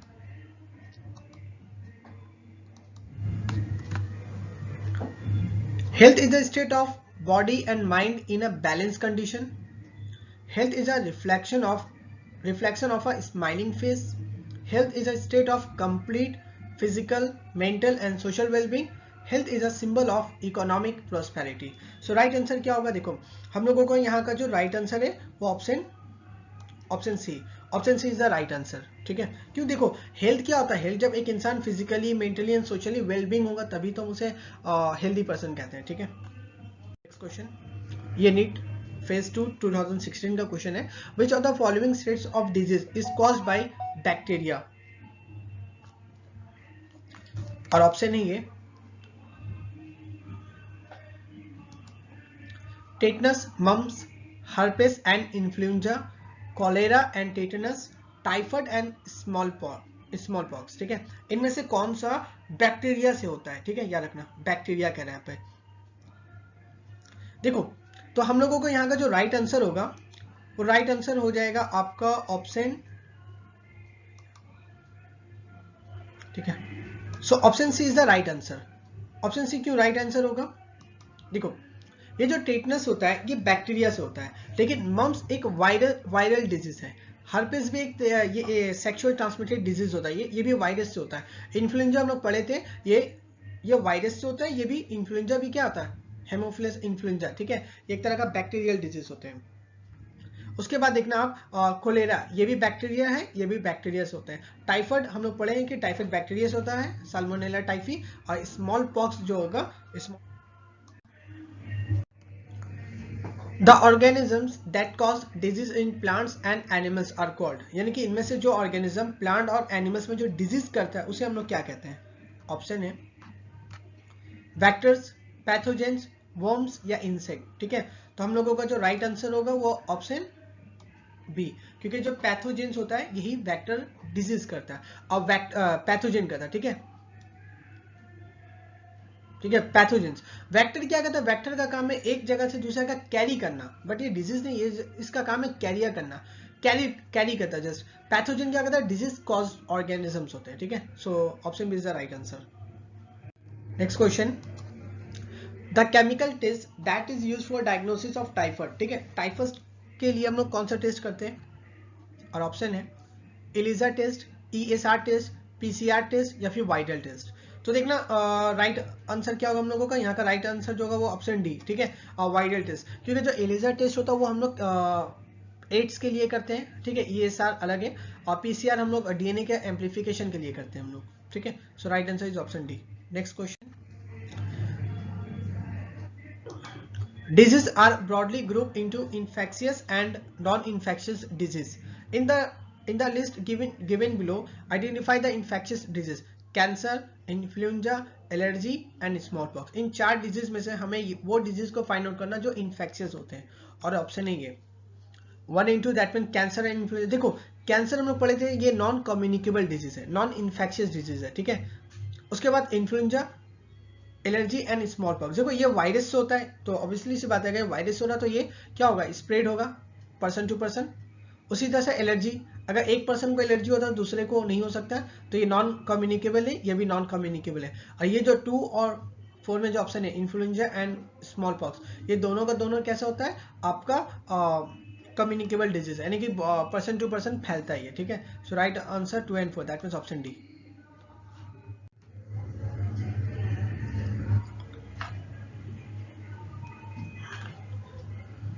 नेक्स्ट क्वेश्चन में कह रहा है कि the sporozoites that cause infection when a female anopheles mosquito bites a person being are forming. ठीक है, तो यहाँ पे आपसे कह रहा है कि जब जो स्पोरोजोइड, हम लोग जानते हैं कि प्लाज्मोडियम का जो इन्फेक्टिव फॉर्म होता है उसको कहते हैं स्पोरोजोइड। तो कह रहा है कि जब स्पोरोजोइड एक पर्सन को काटता है फीमेल एनाफिलिस मॉस्किटो के थ्रू, जब फीमेल एनाफिलिस मॉस्किटो के थ्रू जब स्पोरोजोइड बॉडी में इंटर होता है, तो ये स्पोरोजोइड एक्चुअली में बनता कहाँ पर है? पर्सन के लीवर में, यानी कि ह्यूमन बॉडी के लीवर में, मॉस्किटो के आरबीसी में बनता है, या फिर मॉस्किटो के सैलिवरी ग्लैंड में बनता है, या फिर मॉस्किटो के इंटेस्टाइन में बनता है। ठीक है, तो इसका जो राइट आंसर होगा वो आपका ऑप्शन डी। ये जो हम लोगों का जो स्पोरोजोइड जो होता है एक्चुअल में मॉस्किटो के इंटेस्टाइन में फॉर्मेशन होता है। ठीक है, और सैलिवरी ग्लैंड में ये तो माइग्रेशन करता है। ठीक है, बनता है इंटेस्टाइन में, माइग्रेशन करता है सैलिवरी ग्लैंड पे, फिर सैलिवरी ग्लैंड से कहाँ पे आएगा, ह्यूमन बॉडी पे आता है। ठीक है, ये हम लोग का आंसर हो जाएगा। नेक्स्ट क्वेश्चन,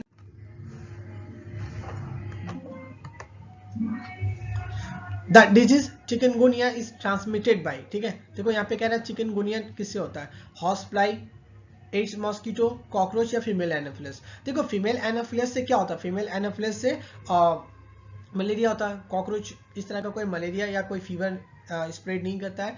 हॉर्स फ्लाई हम लोग पढ़े थे एक उसमें जो,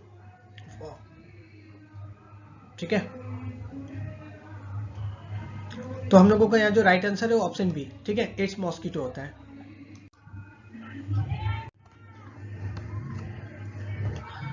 नेक्स्ट क्वेश्चन में कह रहा है कि मेनी डिजीज, देखो यहाँ पे कह रहा है कि many disease can be diagnosed by observing the symptoms in the patient, ठीक है, यानी कि पेशेंट को हम लोग ऑब्जर्व करके उसका डिजीज को हम लोग डायग्नोज कर सकते हैं। तो which group of symptoms are indicative of pneumonia, ठीक है, यहाँ पे निमोनिया के बारे में हमको बताना है कौन कौन सा होता है। पहला ऑप्शन कह रहा है कि difficulty in respiration, fever, chills, cough, headache, यानी कि रेस्पिरेशन में प्रॉब्लम होने लगता है, फीवर आ जाएगा, ठंड लगता है, सर्दी खांसी, सर में दर्द और कफ, ठीक है, सर्दी होने लगती है, खांसी, ये हो जाएगा, ये इसके लिए। या फिर constipations, abdominal pain, cramps, blood clots.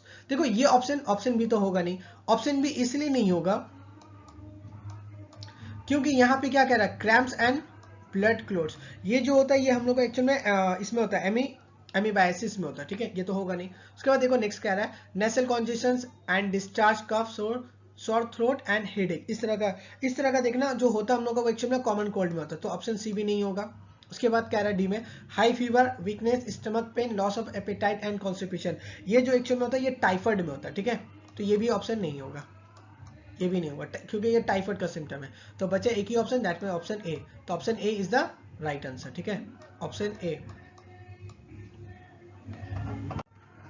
Next question कह रहा है a person with sickle cell anaemia देखो सिकल सेल एनीमिया क्या है, सिकल सेल एनीमिया जो होता है वो एक्चुअल में आपका जाकर जेनेटिकल प्रॉब्लम होता है, ठीक है, जहां पे हम लोग का क्रोमोसोम नंबर 11 होता है उसमें कुछ प्रॉब्लम होता है जिसकी वजह से बीटा चेन ग्लोबिन में जो होता है वो उसमें कुछ प्रॉब्लम है, डिफेक्टिव होता है, ठीक है, सिकल सेल एनीमिया के केस में। तो कह रहा है person with sickle cell anaemia is more prone to malaria, more prone to typhoid, less prone to malaria, less prone to typhoid, ठीक है, इनमें कौन सा राइट होगा। देखो सिकल सेल एनीमिया में क्या होता है, हम लोगों का जो आरबीसी का जो शेप होता है, ठीक है, वो बाइक कॉन्केव से वो सिकल सेल हो जाता है, जिसकी वजह से आरबीसी यानी कि जिसकी वजह से जो मलेरिया होता है, मलेरिया में क्या होता है जो स्पोरोजोइट वो आरबीसी को अटैक नहीं कर पाता है, यानी कि वहां पे सर्वाइव नहीं कर पाता है। इस वजह से ऐसे केसेस में जो तुम्हारा जो मलेरिया होगा वो मलेरिया होने का चांसेस कम हो जाता है, ठीक है, यानी कि सिकल सेल एनीमिया की केसेस में मलेरिया होने के चांसेस कम होते हैं। तो option C is the right answer.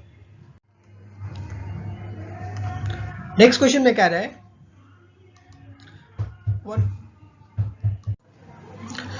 Next इस क्वेश्चन में कह रहा है कि one of the following is not the causal organism for ringworm, यानी कि इनमें से किसकी वजह से रिंगवॉर्म नहीं होता, माइक्रोस्पोरम, ट्राइकोफाइटन, इपीडर्मोफाइटन या फिर मैक्रोस्पोरम। तो देखना यहाँ का जो राइट आंसर होगा वो हम लोगों का आपका ऑप्शन डी, ठीक है, ऑप्शन डी आपका राइट आंसर। क्यों, क्योंकि ये जो देखो यहाँ पे क्या है, ये माइक्रो और ये मैक्रो, ये जो मैक्रो दिख रहा है ना ये एक्चुअली बैक्टीरिया होता है, और ये जो माइक्रो, ट्राइको एंड इपीडर्मो ये तीनों ही क्या होता है, फंगी होता है, और ये आपका क्या हो गया, बैक्टीरिया हो गया, तो इसलिए राइट आंसर हमारा डी होगा। Next question, haemozoin is a what, precursor of haemoglobin, toxin release from Streptococcus infected cells, toxin release from Plasmodium infected cells, या फिर toxin release from Haemophilus infected cells.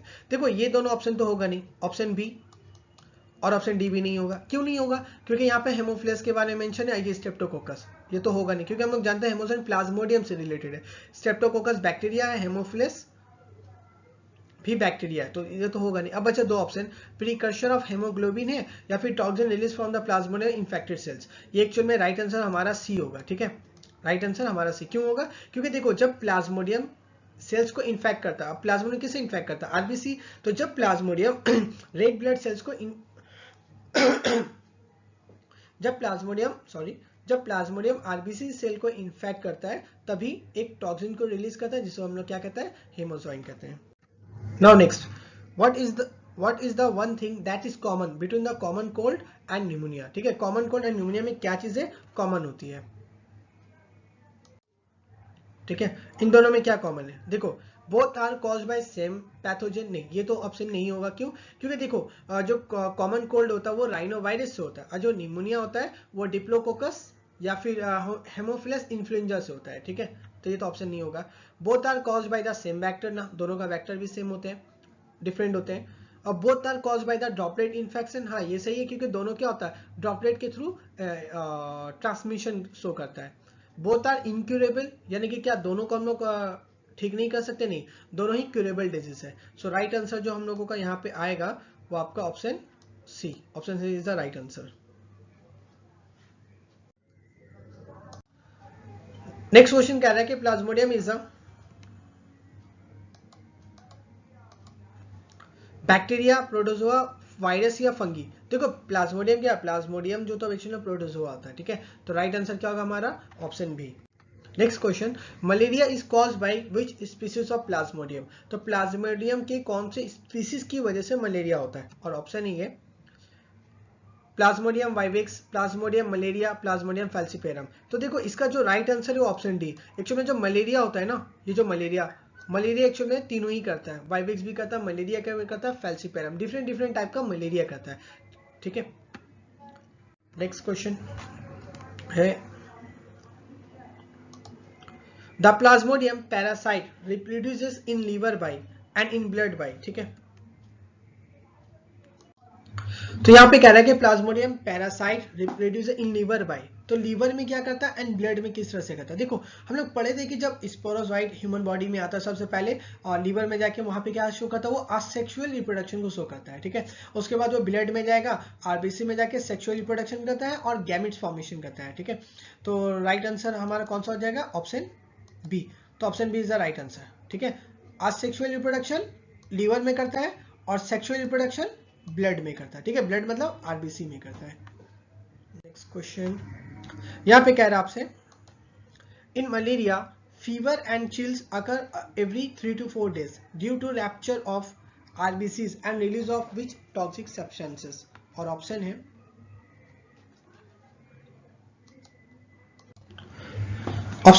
Haemophilia, haematocrit, hemozoin या फिर RBC. हम लोग जानते हैं कि RBC का रैप्चरिंग होने से क्या बनता है, हीमोजॉइन फॉर्मेशन करता है, ठीक है। ये स्पेलिंग थोड़ा रॉन्ग हो गया है, HAEM होगा, ठीक है। तो ऑप्शन मेरा C is the right answer, ठीक है, स्पेलिंग सिर्फ रॉन्ग है। Next, plasmodium enters the human body as, ठीक है, प्लाज्मोडियम जो इंसान में एंटर करता है किस फॉर्म में करता है, ऑप्शन कह रहा है मेरोजॉइट, ट्रोफोजॉइट, हिप्नोजॉइट या फिर स्पोरोजॉइट, ठीक है। तो स्पोरोजॉइट के फॉर्म में बॉडी में एंटर करता है, तो जो राइट आंसर होगा वो हमारा option D is the right answer. Entamoeba histolytica causes, ठीक है, ये जो एंडामीबा हिस्टोलाइटिका वो क्या करता है, ऑप्शन है हिस्टोलाइसिस, एमीबायोसिस या फिर कैथालिसिस या फिर स्पोरेंजेनेसिस, ठीक है। हम लोग जानते हैं एमीबायोसिस ये इसके वजह से होता है, एंडामीबा हिस्टोलाइटिका की वजह से। Next question, malarial parasite require to host, ठीक है, मलेरिया पैरासाइट को दो होस्ट का, मलेरिया पैरासाइट यानी कि जो प्लाज्मोडियम होता है उसे दो होस्ट का रिक्वायरमेंट होता है, ठीक है। वो दो होस्ट कौन सा है, और आपके ऑप्शन है humans, female anopheles mosquito, humans, इजिप्टी, cattle and female anopheles mosquito, या फिर कैटल एंड इजिप्टी। तुम लोग का जो राइट आंसर होगा वो ऑप्शन ए, क्योंकि हम लोग को दो चाहता है, एक ह्यूमन का रिक्वायरमेंट होता है, दूसरा female anopheles mosquito. Next question कह रहा है, after the injection of sporozoite in the blood of humans which organ do they travel initially, ठीक है, यानी कि जब स्पोरोजॉइट ह्यूमन बॉडी में इंटर करता है तो सबसे पहले वो कौन से ऑर्गन की तरफ जाता है, और आपके ऑप्शन ही है लिम्फ नोड में, ब्रेन में, लंग्स में या लीवर में। हम लोग जानते हैं जब ये जाता है सबसे पहले कहाँ जाता है, ये लीवर में जाता है, ठीक है, लंग्स में तो जाएगा नहीं, तो सबसे पहले लीवर में जाएगा, और लीवर में जाने के बाद असेक्सुअली रिप्रोडक्शन करता है, ठीक है। Now next question, the vector of Plasmodium, यानी कि जो प्लाज्मोडियम का जो वेक्टर होता है is male Anopheles mosquito, female anopheles mosquito, Aedes इजिप्टी या फिर सैंड वॉर्म। देखो वेक्टर का क्या होगा, फीमेल एनाफिलस मॉस्किटो, ये वेक्टर का काम करती है। Next, the most serious form of malaria, malignant malaria is caused bye. देखो मलेरिया के बहुत सारे टाइप होते हैं, ठीक है, उनमें से जो सबसे डेंजरस होता है उसको हम लोग क्या कहते हैं, मैलिग्नेंट मलेरिया। तो कह रहे हैं जो मैलिग्नेंट मलेरिया होता है ये किसकी वजह से होता है, और आपके ऑप्शन है 4, Plasmodium falciparum, Plasmodium vivax, Plasmodium malaria. तो ये जो मैलिग्नेंट मलेरिया एक्चुअली होता है ये प्लाज्मोडियम फैल्सिपेरम की वजह से होता है, जो सबसे डेंजरस है। देखो ये कुछ सब्जेक्टिव क्वेश्चंस है, ठीक है, जो क्लास 12 में सेकंड सेमेस्टर अभी जो एग्जाम आएगा उसके लिए हेल्पफुल है।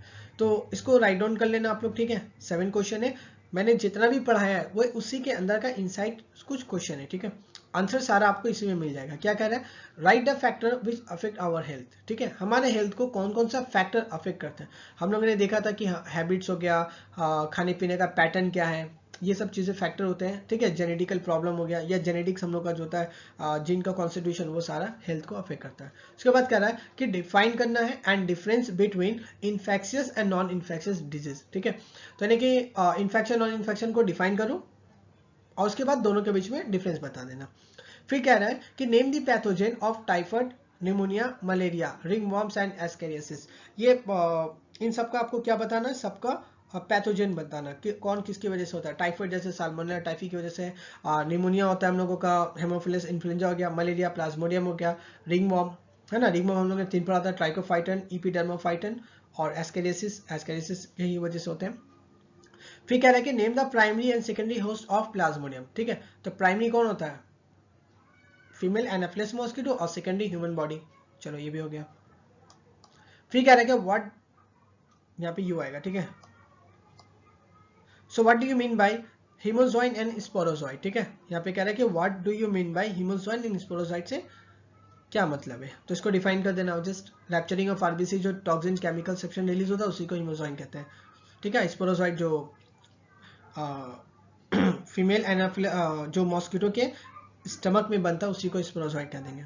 फिर कह रहा है कि describe in detail the life cycle of Plasmodium, ठीक है। तो प्लाज्मोडियम का लाइफ साइकिल को डिटेल में आपको एक्सप्लेन करना होगा। फिर कह रहा है कि write down the symptom of typhoid and filariasis, इन दोनों का आपको जस्ट सिम्टम को बताना है, ठीक है। तो यहां तक का हम लोगों का ये पार्ट कंप्लीट हो चुका है कि जस्ट हेल्थ एंड डिजीज का जस्ट पहला पार्ट कंप्लीट हुआ है। अभी आपको और इसके 4 पार्ट मिलेंगे। इसके बाद आपको इम्यूनिटी के ऊपर में, फिर उसके ऊपर में आपको कैंसर, एड्स, ठीक है, उन सब के ऊपर में आपको एक डिटेल में एक अलग सा आपको लेक्चर मिल जाएगा। तो आप इसे देखना और लोगों के साथ में शेयर करना, ठीक है। और अगर कोई डाउट रहा तो कमेंट बॉक्स में करके बताना मुझे, मैं कोशिश करूंगा आपका डाउट का जवाब देने का। ओके चलो, ठीक है, थैंक यू।